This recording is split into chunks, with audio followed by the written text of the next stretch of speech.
Bonjour à tous et bienvenue sur To Be Your Joy.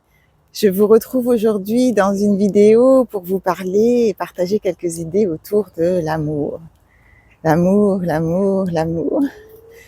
Non pas parce que au moment où je tourne cette vidéo, nous sommes dans les eaux de la Saint-Valentin et dans la semaine de la Saint-Valentin, mais parce que je m'aligne sur les énergies du moment et que cette semaine, Vénus et Mars vont changer de signe pour passer donc des signes de terre pour aller vers ce signe du Verseau dont on parle tant en ce moment.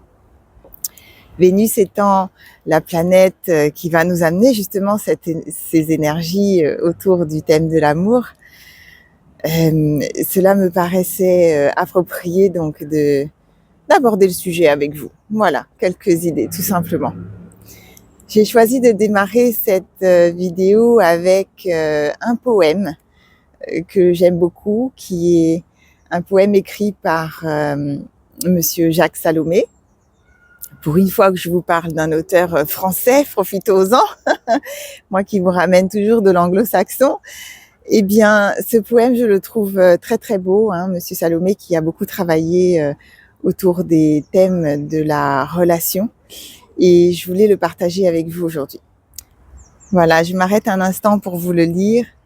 Le poème est intitulé donc Être en amour par Jacques Salomé. Même si nous avons du mal à l'admettre, nous savons tout au fond de nous que nous n'avons aucun pouvoir sur nos sentiments, ni sur les nôtres, ni sur ceux d'autrui.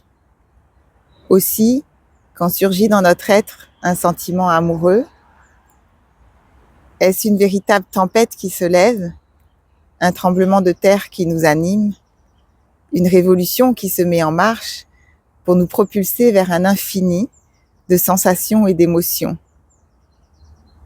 Être en amour se manifeste par une vibration intime qui a une direction et surtout une seule destination, celle de se déposer chez l'aimé, avec l'espoir premier d'être accueilli.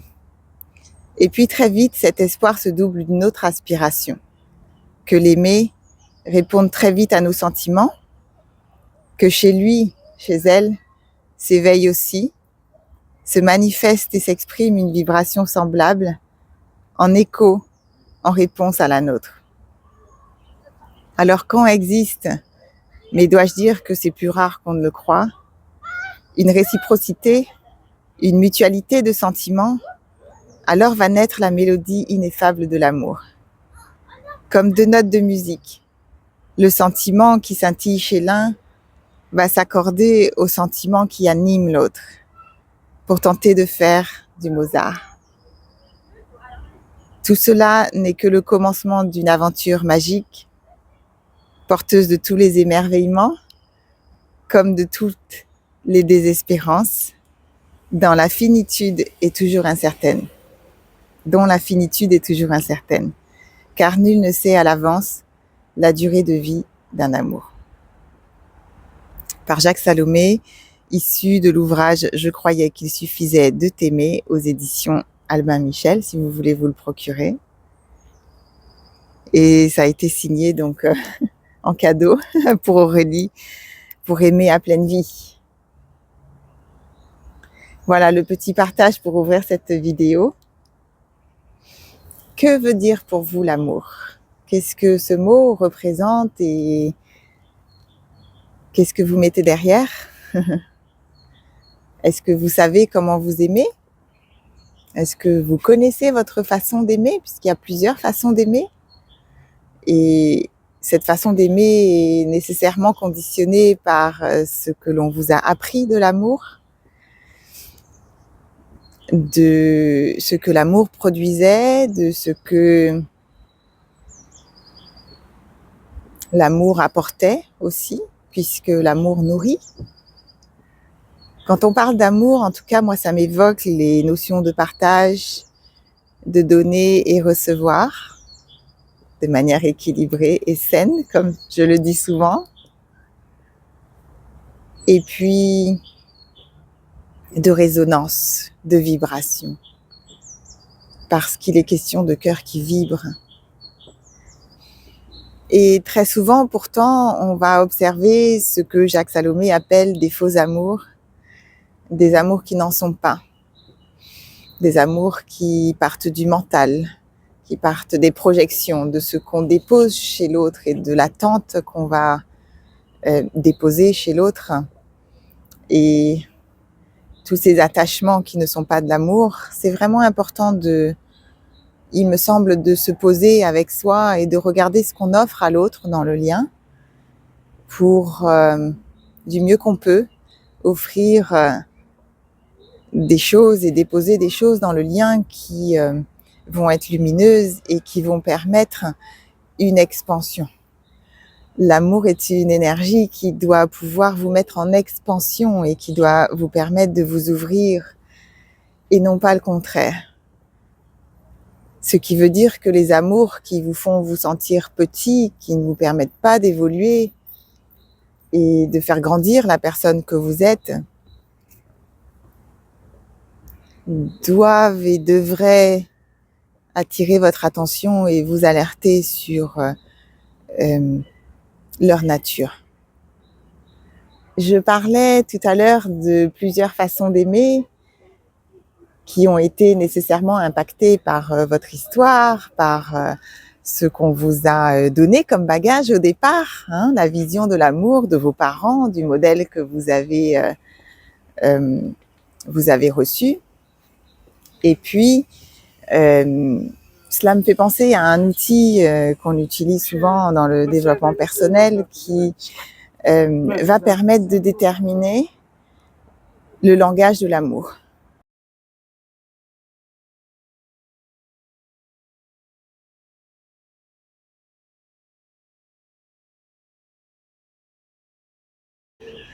Cela me paraît vraiment important d'identifier ces langages de l'amour parce que si par exemple votre langage à vous de l'amour c'est de faire des cadeaux et que votre langage principal, hein, on a toujours deux langages de l'amour principaux, mais prenons le fait de faire des cadeaux et que votre partenaire ensemble, féminin ou masculine, peu importe, son langage de l'amour c'est le toucher.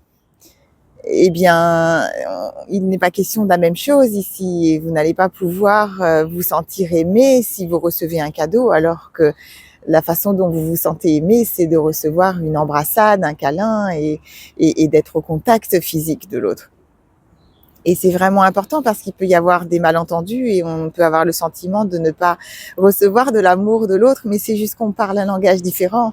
Si je vous parlais là tout de suite en japonais, vous ne pourriez pas, si vous ne parlez pas japonais, recevoir ce que je vous dis puisqu'il est juste question de langage. Donc c'est important d'identifier quand vous rencontrez une personne ou même quand vous êtes en couple depuis un certain temps, d'aller regarder, d'explorer.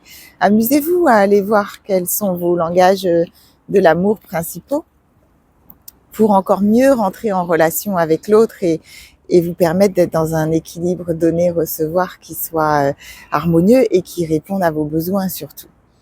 Quand je parle d'un amour qui met en expansion, il y a deux choses qui me viennent à l'esprit ici, c'est le fait que l'amour doit vous permettre de vous sentir en paix et de vous sentir en sécurité, justement pour pouvoir ouvrir, car c'est un espace très vulnérable. On va montrer en dedans ce qui se passe et dévoiler un espace très vulnérable à la personne qui se trouve en face de nous. Et pour ça, il est nécessaire d'être en sécurité pour pouvoir le faire. Et pourquoi est-ce que je parle de paix ici et que je viens poser cette notion-là? Parce que bien souvent, beaucoup de personnes confondent la passion avec l'amour. Vous savez, ces papillons qu'on peut avoir dans le ventre quand on fait une nouvelle rencontre, et c'est très facile de confondre le désir et l'amour qu'on peut avoir envers une personne. Et ce sentiment de paix, c'est un bon indicateur pour vous montrer le chemin de l'amour, parce que vous pouvez évidemment y mettre de la passion. Je vous souhaite de vivre des amours passionnés. Mais ce sentiment de paix, il est indispensable. Et si vous n'êtes pas en paix ou en sécurité dans l'amour que vous vivez avec l'autre, il va vous manquer des choses.